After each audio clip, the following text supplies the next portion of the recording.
अस्सलाम वालेकुम जी। इस वक्त मैं बैठा हूँ एम्बेसी ऑफ पाकिस्तान में और हमारे नए सफ़ीर मोहतरम डेनमार्क में जो हैं शुएब सरवर साहब, उनको खुशामदीद भी कहते हैं। और यहाँ पे आज क्योंकि नॉर्वे में एक आईटी का डेलीगेशन आया हुआ था, तो उसी डेलीगेशन को शुएब सरवर साहब ने जो है यहाँ पे इनवाइट भी किया था, और इस हवाले से आज एम्बेसी ऑफ पाकिस्तान में छोटा सा मीटअप रखा था। तो उस हवाले से बात करेंगे शुएब साहब से कि आपका ये पहला एक्सपीरियंस था। तो कैसा रहा सर आपका ये एक्सपीरियंस, ख़ास तौर पे आईटी के जो लोग हैं यहाँ पे भी और जो पाकिस्तान से हैं, उनके साथ आपका इंटरेक्शन कैसा रहा?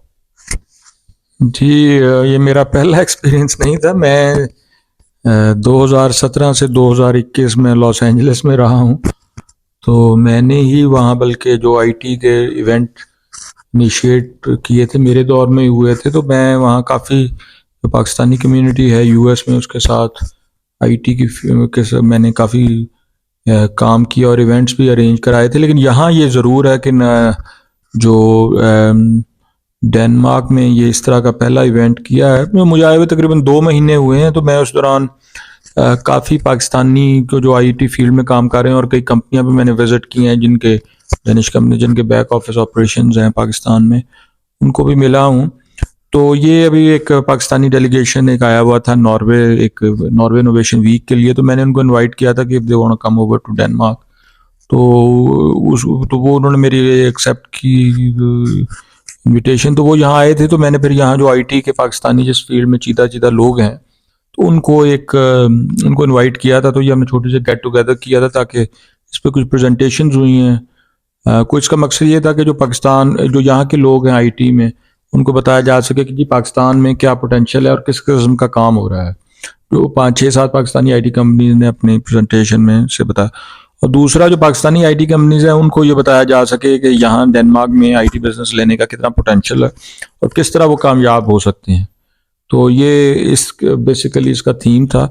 और मुझे आई होप कि ये जो लोग थे उनको ये जो आज का इवेंट है वो यूज़फुल और प्रोडक्टिव उन्होंने महसूस किया होगा। जी बिल्कुल, मैं इस बारे में सेकंड भी करता हूँ कि कुछ हमारे मेहमानों से बात भी हुई है, तो उन्होंने बल्कि यहाँ पे जो डेनमार्क के साथ इंटरेक्शन है उसको ज़्यादा पॉजिटिव करार दिया है रादर दैन नॉर्वे में। डेफिनेटली वहाँ पे भी उनको अच्छी लीड्स मिली हैं। तो सर, आप क्या फ्यूचर में इनकी एक जो है यहाँ पे इन लोगों को ख़ास तौर पे डेनमार्क बुलाने का इरादा रखते हैं? क्योंकि डिजिटलाइजेशन में डेनमार्क ना सिर्फ यूरोप में बल्कि पूरी दुनिया में बहुत आगे है। यहाँ पे हर चीज़ जो है वो पूरी सोसाइटी डिजिटलाइज है। तो यहाँ पे लोगों के लिए ना सिर्फ सर्विस ओरिएंटेड पोटेंशियल है, बट प्रोडक्ट बेस्ड पोटेंशियल भी काफ़ी है। तो हमारे पिछले एम्बेसडर साहब भी, उससे पिछले गर्देजी साहब भी और अहमद फारूक साहब ने भी इसको इनिशिएट किया था। तो अब माशाल्लाह एक अच्छा प्लेटफॉर्म है कि अगर हम आईटी में भी साल में 2 से 3 अगर इस तरह के प्रोग्राम करवाएं तो बहुत ज़्यादा बिजनेस जा सकता है। जी जी, बिल्कुल। मैं पाकिस्तान की यहाँ डेनमार्क आने से पहले जो पाकिस्तान की 3 लीडिंग कंपनियां हैं, सिस्टम्स है, नेटसोल और एक और, मैं उनके हेड ऑफिस मैंने विजिट किए थे। तो बल्कि मैंने उनके साथ भी इंटरेक्शन करके यही कहा है कि क्योंकि वो नॉर्थ अमेरिका और यूरोप में तो ऑपरेशन है, लेकिन ये स्कैंडिनेविया को निगलेक्ट किया हुआ था उन्होंने। तो मैं उनको भी यही अर्ज कर रहा हूँ कि यहाँ स्कैंडिनेविया की मार्केट में, खासतौर पर डेनमार्क की मार्केट में पे तवज्जो दें।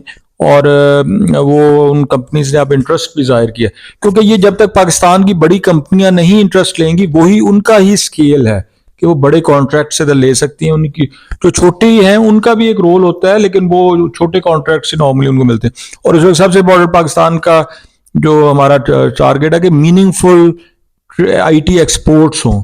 तो यहाँ एक्चुअली डेनमार्क में 2 बड़े इवेंट्स हैं। एक है डिजिटल टेक समिट जो अगले नवंबर में हो रही है। तो मैंने पाकिस्तान में भी लोगों को ये अर्ज कर रहा हूँ कि इसमें वो पार्टिसिपेट करें। उस स्कैंडिनेविया का सबसे बड़ा इवेंट है, तो उनको अटेंड करनी चाहिए। इसी तरह एक पिछले दिनों एक और हुआ था, जो barbecue fest, tech barbecue, sorry, वहाँ वो स्टार्टअप्स का बहुत बड़ा यहाँ का स्कैंडिनेविया का इवेंट है। तो ये 2 इवेंट्स हैं। स्टार्टअप्स को पाकिस्तान की टेक बारबेक्यू अटेंड करना चाहिए, और ये जो यहाँ का है, ये जो बिजनेस लेना चाहती है आईटी का, वो पूरे स्कैंडिनेविया में वो सबसे बड़ा इवेंट है, ये जो डिजिटल टेक समिट। और उसके एक आज ऑफिस बेरर भी आज आए हुए थे यहाँ।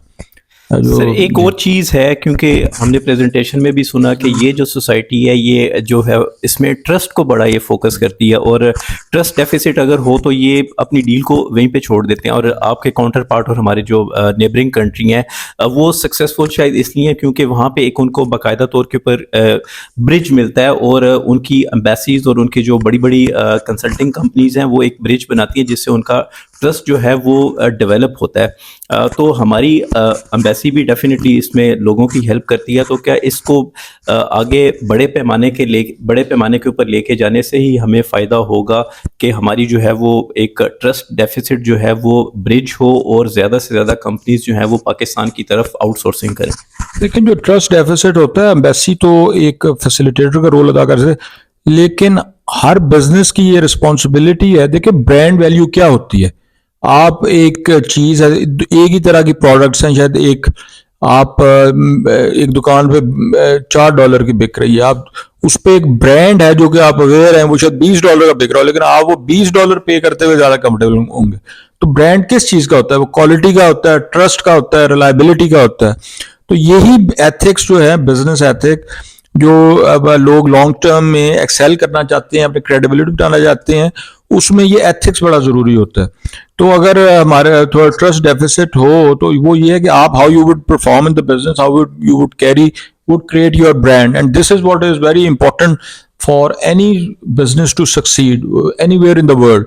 The countries who have, or the companies who have a better brand have, are considered more trustworthy, gain more business. It's simple as that.